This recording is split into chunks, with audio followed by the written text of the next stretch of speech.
Hi, this is John 4. I have another quick Gamemaster resource for you today. This book is called Gamemaster Law, and it is for the Rolemaster standard role-playing system, published in 1995. And this book was formative in role-playing tips, because up until Rolemaster came along, and specifically this book, I'd been playing D&D, and I was pretty young at the time, and I didn't understand the full context of role-playing games. And so things like the advice in the Dungeon Master's Guide, to me, were just the rules of the game and advice on how to be a better GM and how to create better adventures and campaigns just seemed to be part of the rules, like you would read a rule set for Monopoly. But then Gamemaster Law came along, formerly called Campaign Law. Gamemaster Law came along, and with its extensive tips and extensive list of topics that a GM can address, it made me realize that there is an actual craft to game mastering. And it got me really interested because I saw, well, I can improve in a whole bunch of these areas. And so out of that, over several years, I tried to become a better game master, and then that eventually translated into roleplayingtips.com because I realized, well, I still have a lot to learn, and I still do today. I could do lots and lots of practice. I wish I could practice jamming every day. So with Gamemaster Law, this is the table of contents. And the format of the book is to address a whole bunch of topics at a surface level. So while the book doesn't offer in-depth advice, I find it a fantastic resource because it's inspirational. It tells you, it gives you an inventory of all the things, or at least most of the things that you should think about when you're a game master and you're running games at the table, or you're preparing games, or you're building worlds, or you're building campaigns and adventures. I'll give you a couple of examples. There's chapter 1 is about the group. And there's an interesting player analysis type where you decide what kind of animal each of your players is, whether they're a falcon or a bear. And this is a way of just typecasting your players' interests so that you can design proper spotlight time for them. Story design is a major section. Campaign design, world design, the session, managing sessions and running the game table and being a good master of ceremonies.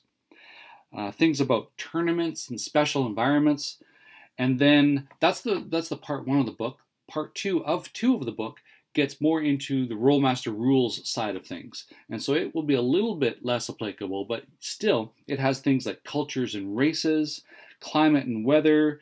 It talks about illusions and invisibility. So even if some of the things that are Rolemaster specific don't apply to you because you game master another system, just the breadth of topics should serve as an investigative list for you for when you're trying to be a better game master.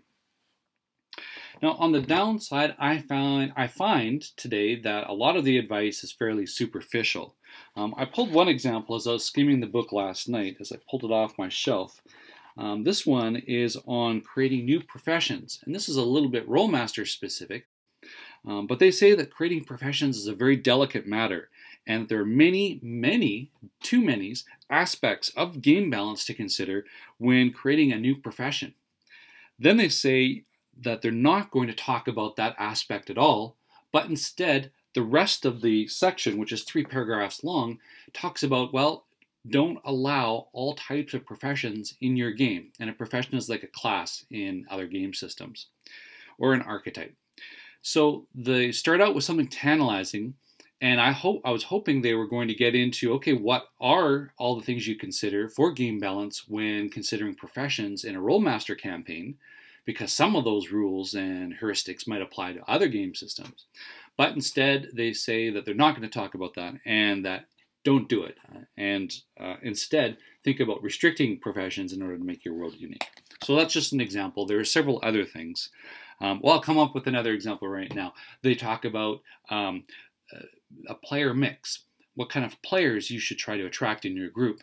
And the bit of advice in the kind of the meager paragraph on that topic ends with, don't invite 2 friends who are enemies in real life to game with you. And if that is new advice to you, then that's fantastic. But I think some of this stuff is common sense. But that's kind of subjective, so maybe I'm not being fair there. Anyways, There are some many cool sections within it that I find interesting. And what I should do is pick this book up off my shelf more often and just start skimming the titles for inspiration.